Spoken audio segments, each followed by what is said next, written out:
it's Ethnic Green Living here, and I'm here today to share with you guys my schedule when things are going 100% well and I'm not behind on anything. So I do think a schedule or a rhythm is very important in a homeschool setting. It just helps you know what's next and it kind of just ensures that you are getting the main things done.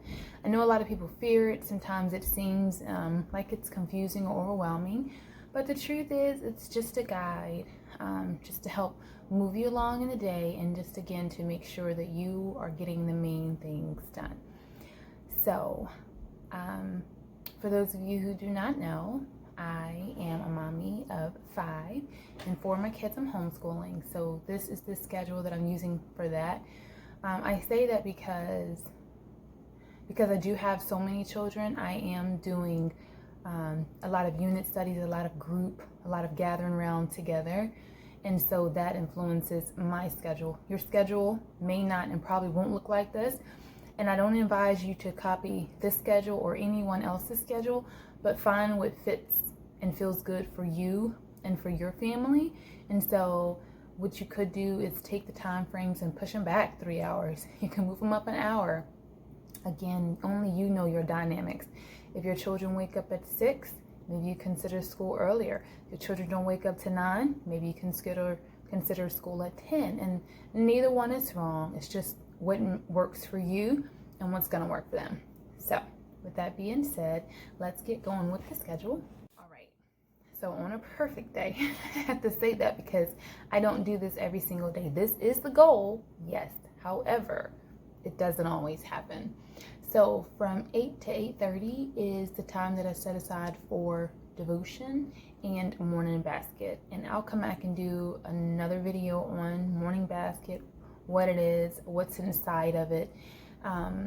But that is that time. Then from 8:30 to 9, we do vocabulary and spelling. We have individual, I thought the book was within reach.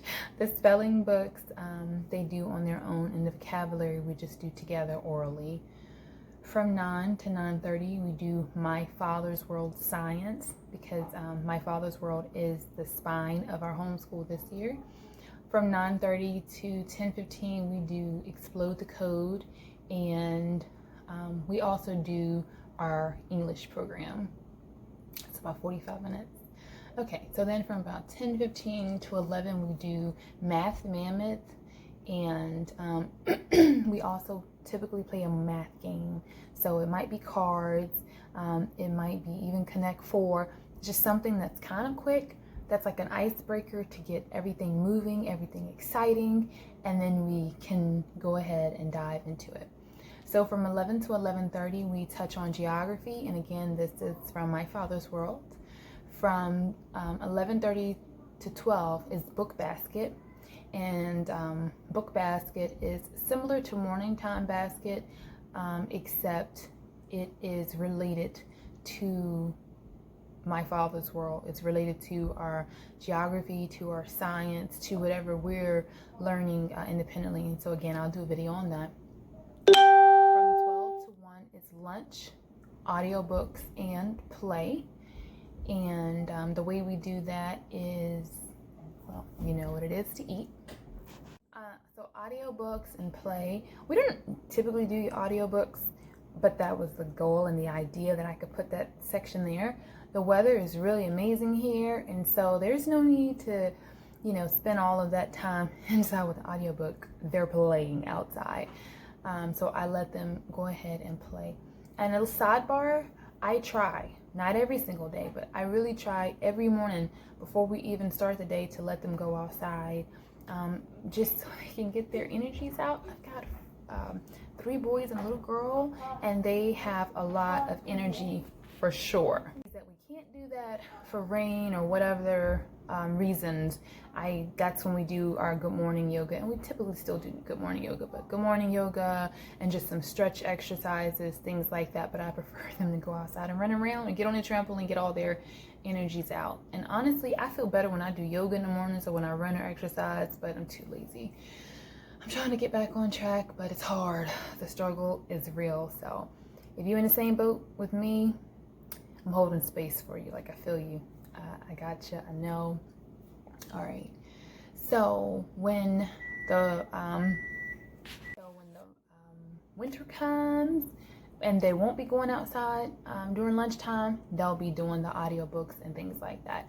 All right. So from 1 to 1:30, we do astronomy. We are doing apologies astronomy. And before we were doing exploring natures with children. We're doing exploring natures with children Tuesdays and Thursdays, and then astronomy Monday, Wednesday, and Friday. However, I changed up some things a bit. I decided that instead of doing exploring natures with children, since we have done it in the past before, I wanted to go ahead and incorporate Hannah's Ward-Off Ocean-inspired unit, and to add in some geology, since it all kind of ties in with astronomy and what we're doing in my father's world. And I just thought that would be fun and just some good hands-on goodness. Okay, from 1:30 to 2, we do our reading readers, and I have a video coming on that and how I store them, because I have this little cute system for the reading readers. And basically, it's a time when I read to them collectively as a group. I like to do as much as we can together. I feel like there's so many things in life that will try to tear you and your family apart. The more things you can do together, the more you can gather together, the more you can be together as a family. It's just a really good thing for sure. But also, this is the time when I let them work on their independent reading as well. All right, so this is probably the part that I do the least. But from 2 to 2:30, that is set aside for art, music, a foreign language, sewing, things like that. And then from 2:30 to 3 is set aside for poetry or STEM or projects or anything like that. We're working on it. We're working on it for sure. And just getting back into the groove of things. So if you're finished all of your work early and there's time left, I call that my early finisher. And during that time, they can spell, read, draw, do something in the quiet bin, have a water break, have a bathroom break like that. And I find that it's really cool, because you're always going to have somebody who needs more time. You're always going to have somebody who needs less time, and that way it kind of balances out. So that is what our schedule looks like for this 2020-2021 school year. And I'm wondering, what does your schedule look like? Does it look more like mine? And so here's the deal. If we start later, instead of going by that time frame, I just go with the flow, the next thing and the next thing and the next thing and the next thing, until we get it all done. Do you guys do that? Tell me in the comments below. As always, thank you so much for watching. If you haven't already, go ahead and subscribe. Give me a thumbs up. Chat with me in the comments. I love to chat with you.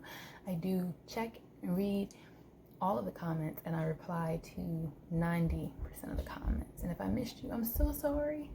But you can find me over on Instagram at Green Living Kids if you want to see exclusive homeschool.